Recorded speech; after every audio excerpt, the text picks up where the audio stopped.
Baik, di sini saya akan menjelaskan eh, proses pertama yaitu pemilahan data yang sudah dilakukan. Jadi pertama masukkan semua library yang dibutuhkan untuk project ini.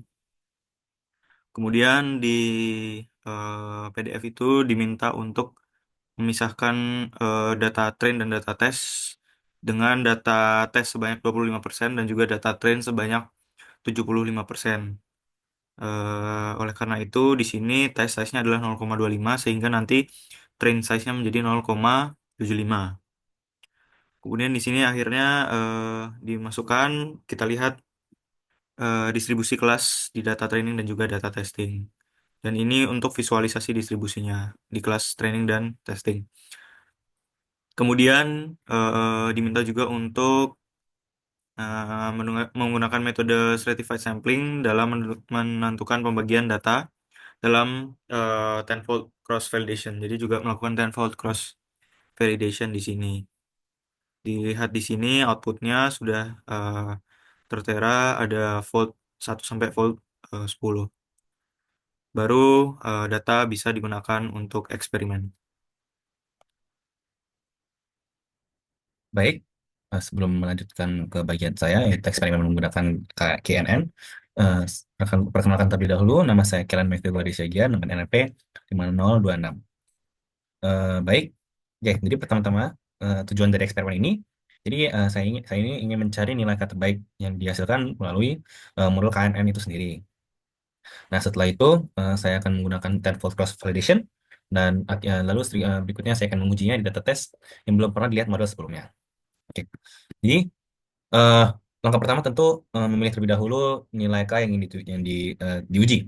Nah, jadi saya sendiri memilih 10 nilai K yang seperti terlihat 357 sampai 21. Nah, terus bisa terlihat juga bahwa interval itu kurang lebih ganjil. Jadi ini tujuannya itu buat ngindarin hasil voting imbang. Terus buat mastiin juga variasinya cukup atau lumayan luas. Eh, Terus tidak membuat juga eh, tapi dengan tentunya tidak sampai membuat model terlalu kompleks. Lalu Eh, berikutnya, saya ini seperti terlihat saya menggunakan stratified k-fold sebanyak 10 kali agar distribusi kelas ini tetap seimbang ini setiap datanya. Terus tentu ini sangat penting karena supaya data karena ya memang dari awalnya data ini tidak seimbang dari kelas 0 dan kelas 1 itu sendiri. Lalu eh, jadi ini hasilnya itu sendiri di mana saya nge-evaluate masing-masing K 3, 5, 7 sampai 21. Lalu ini dan cross validation itu sendiri ini di loop agar semuanya tetap terevaluate atau divalidate.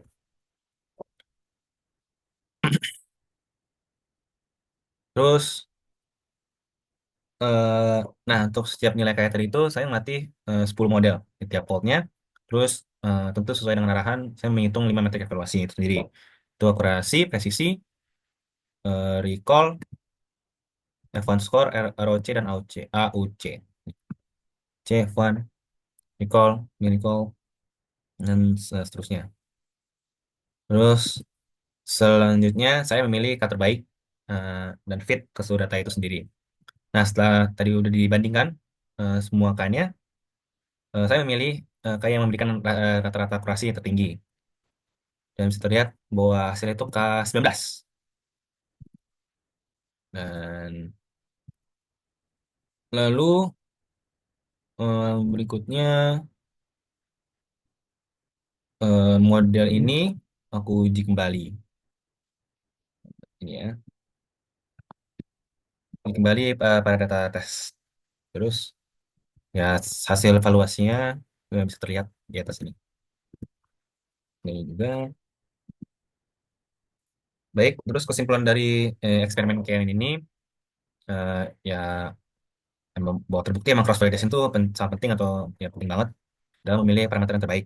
Terus dengan sudah ditentukan kayak yang optimal atau yang terbaik, aku berhasil menghasilkan model KNN yang cukup stabil dan mampu memprediksi risiko keuangan dan akurasi dan AUC yang lumayan baik juga.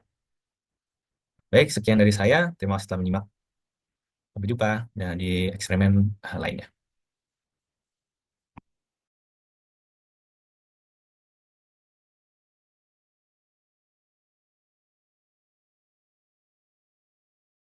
Halo, perkenalkan nama saya Nika Adelia Pramita Putri dengan NRP 5026631196. Nah, saat ini saya akan membahas terkait dengan model klasifikasi pada dataset home credit default risk. Jadi yang saya bahas ada dua model, yaitu dengan eksperimen dengan model logistic regression dan juga model SVM. Untuk yang pertama, saya akan menjelaskan terkait dengan eksperimen dengan model logistic regression. Untuk yang pertama, itu dilakukan import modul-modul yang digunakan, yaitu logistic regression, stratified key-fold, dan juga metrik-metrik yang akan dihitung nantinya. Lalu dilakukan inisialisasi stratified key vault, lalu juga inisialisasi model logistik regressionnya. Lalu juga saya membuat list untuk menyimpan hasil dari setiap vault. Lalu kita latih model logistik regressionnya pada dataset yang udah di split menggunakan pemilihan data, dan juga kita lakukan prediksinya juga. Lalu juga kita hitung metrik. Setelah dilakukan hal tersebut, dilakukan perhitungan rata-rata hasil cross validation dari kelima metrik. Kemudian setelah dihitung rata-rata hasil cross validationnya, dilakukan perhitungan kinerja atau evaluasi pada keseluruhan data, pada kedua data, yaitu data training dan juga data testing. Jadi untuk yang pertama saya melakukan perhitungan pada data training yang dimana hasilnya demikian. Lalu juga dilakukan perhitungan kinerja atau evaluasi pada data testingnya juga, dan dihasilkan sekian. Lalu kesimpulannya, recall-nya ini pada data tes itu ada di sekitar 61, terus di data trainingnya itu ada di 61 juga, lalu juga di cross validation-nya ada di 62%. Recall ini cukup tinggi yang menunjukkan model ini cukup baik dalam mendeteksi default atau positif kelasnya. Namun presisinya itu masih sangat rendah atau di kisaran 10,37%, yang artinya banyak false positif, yaitu model terlalu sering menyatakan seseorang akan default padahal tidak. Lalu juga akurasinya pada data tes itu masih di 53%, lalu juga di data training ada 57%, lalu di cross validation-nya ada di 58%. Itu masih di bawah 60%, yang menunjukkan model tidak cukup kuat untuk klasifikasi akurat. Lalu juga one score-nya masih rendah pada data tes, yang menunjukkan ketidakseimbangan antara presisi dan recall-nya. Lalu juga nilai area under the curve receiver operating karakteristik atau AUC-ROC-nya itu hanya sekitar 61%, yang menunjukkan bahwa pemisahan kelas yang lemah atau tidak jauh dari acak, yaitu sekitar 50%. Lalu secara keseluruhan model ini tidak optimal untuk dataset ini karena performanya masih rendah, recall-nya tinggi, tetapi presisinya masih buruk dan menunjukkan model belum bisa membedakan kelas dengan baik. Dan juga performa di data tes menurun drastis, menandakan overfitting atau model terlalu sederhana untuk dataset yang kompleks ini. Lalu setelah dihasilkan kesimpulan dari logistic regression, saya mencoba untuk lanjut menggunakan model klasifikasi SVM. Pada awalnya sudah dilakukan import dan juga menggunakan 10 kombinasi nilai parameter dengan kernel RBF dan juga linear, yaitu, dan juga 5 parameter nilai C. Namun dari hasil eksperimen tersebut, model klasifikasi support vector machine atau SVM diuji menggunakan dua jenis kernel tersebut serta 5 parameter C yang berbeda. Ini sesuai dengan instruksi tugas. Setiap kombinasi parameter itu harus dievaluasi menggunakan 10 volt dan juga menggunakan perhitungan metrik akurasi, presisi, recall, F1 score, dan juga OCR/OC. Namun setelah dijalankan, hasilnya tidak kunjung muncul dan running time sangat lama, dikarenakan dataset home credit default risk ini sangat besar, yang terdiri dari ribuan entry dan ratusan fitur yang ketika dijalankan, model klasifikasi SVM, terutama dengan kernel RBF, memiliki kompleksitas komputasi yang tinggi. Dalam satu kali 10 volt cross validation itu model dilatih dan divalidasi sebanyak 10 kali. Bila dijalankan 10 kombinasi dengan 5 parameter C sekaligus, berarti akan dilakukan 100 kali pelatihan SVM yang membuat running time sangat lama dan bahkan gagal menghasilkan output. Lalu untuk mengatasi keterbatasan waktu dan daya komputasi, maka dilakukan strategi dengan melakukan secara bertahap atau satu persatu kombinasi parameter kernel dan C. Setiap kombinasi dijalankan secara terpisah dan hasil dicatat, sehingga diharapkan running time-nya akan sedikit lebih cepat dan bisa menghasilkan output.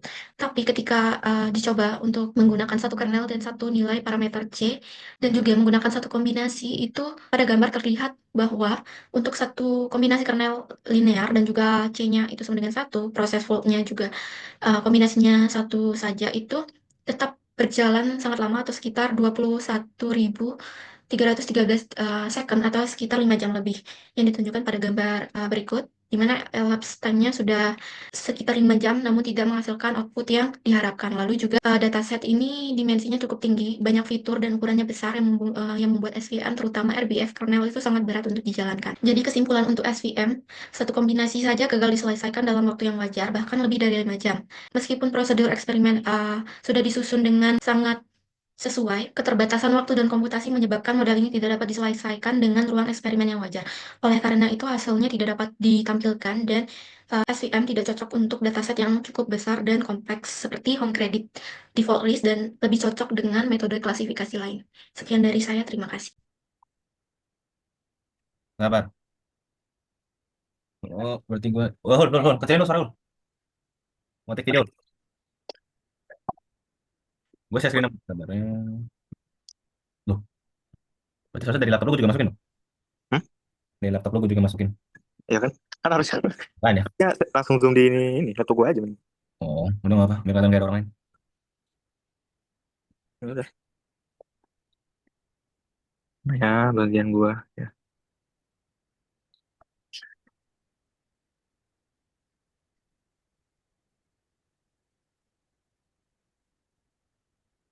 Ini lu lagi nunggu di mana? Hmm? Lagi nunggu di mana? Discord.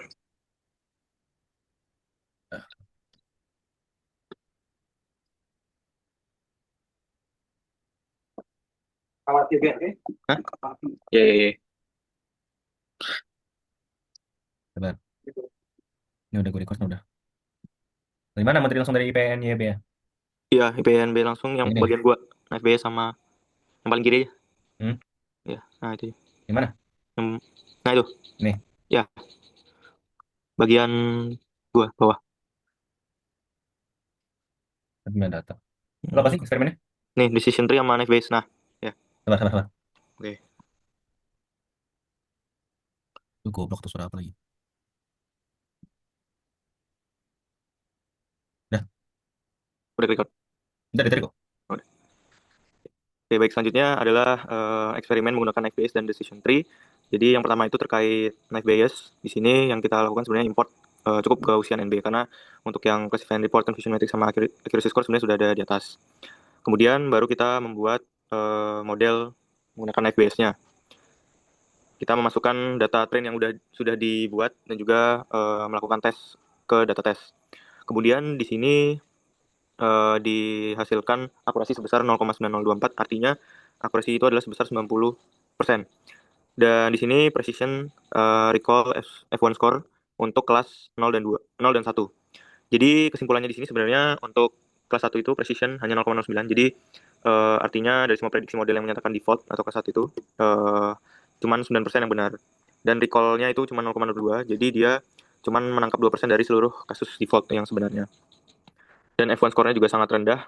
Itu juga karena dipengaruhi dari recall dan precision yang rendah sehingga F1 score-nya juga rendah. Artinya ketika menggunakan FBS ini uh, tidak cocok jika ingin mempelajari data kelas yang pertama gitu. Next, itu yang decision tree. Kurang lebih sebenarnya caranya sama seperti knife bias teknisnya dan didapatkan hasil untuk precision recall dan F1 score di kelas 0 itu juga besar sebesar 0,92, 0,93, 0,93 untuk kelas 0. Dan kelas 1 itu cukup rendah juga yaitu 0,12, 0,10 dan 0,11. Jadi sangat kecil dalam mempelajari data kelas 1.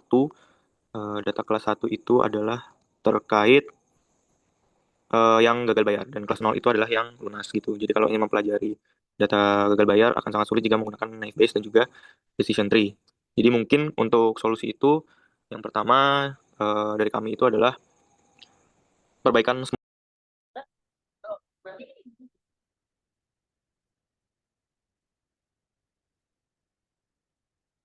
Oke, baik, terima kasih. Selanjutnya di sini saya akan menjelaskan secara singkat saja mengenai Backpropagation Neural Network atau BPNN.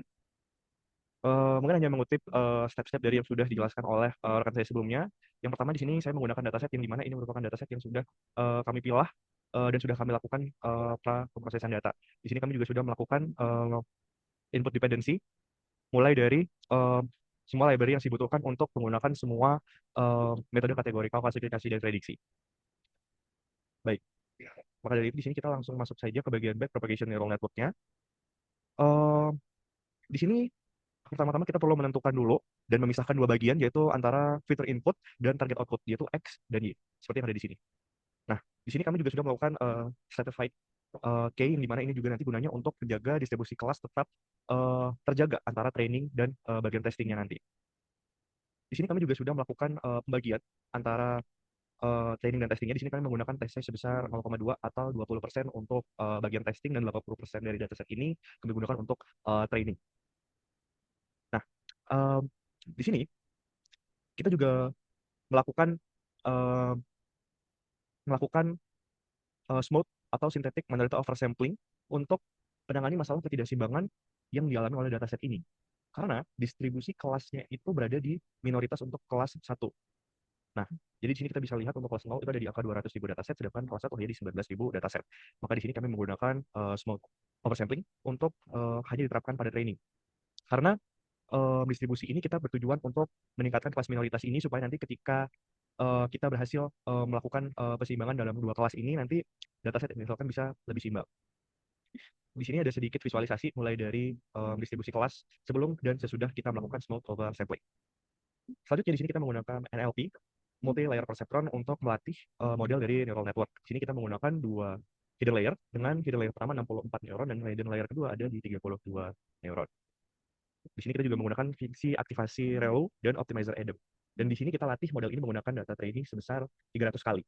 Di sini kita tulis match iteration-nya ada di 300. Begitu. Kemudian selanjutnya di sini ada sedikit hasil dari classification report.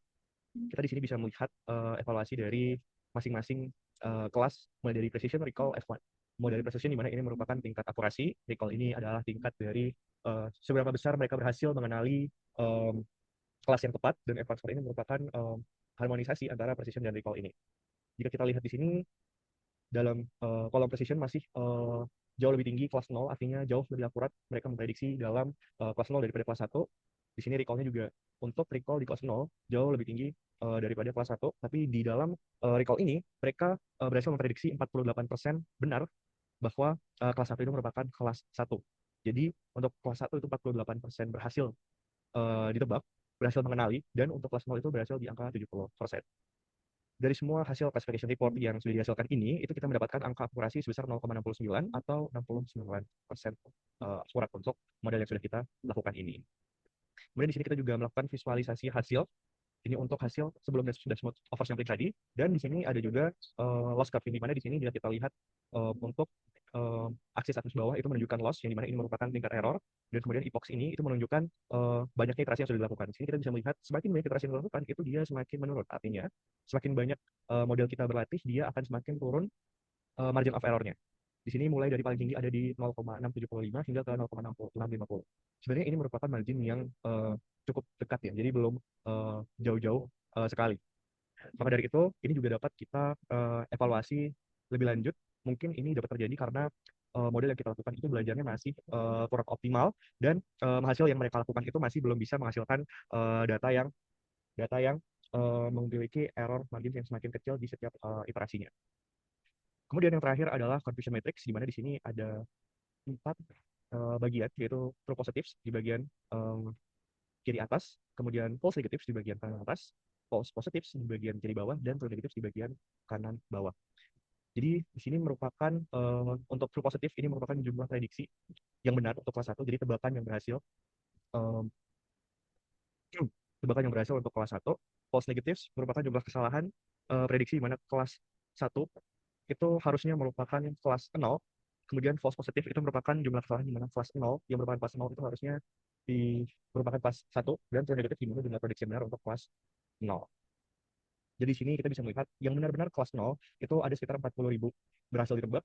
Untuk yang benar-benar kelas 1 itu ada 2.400 yang berhasil ditebak. Sedangkan yang salah ditebak kelas 0 itu ada di angka 16.000, yang salah ditebak untuk kelas 1 ada di angka 2.500. Nah, seperti yang tadi sempat kita lihat di classification report, yang dimana hasilnya itu adalah recall di angka 48%, itu dapat kita lihat di confusion matrix ini.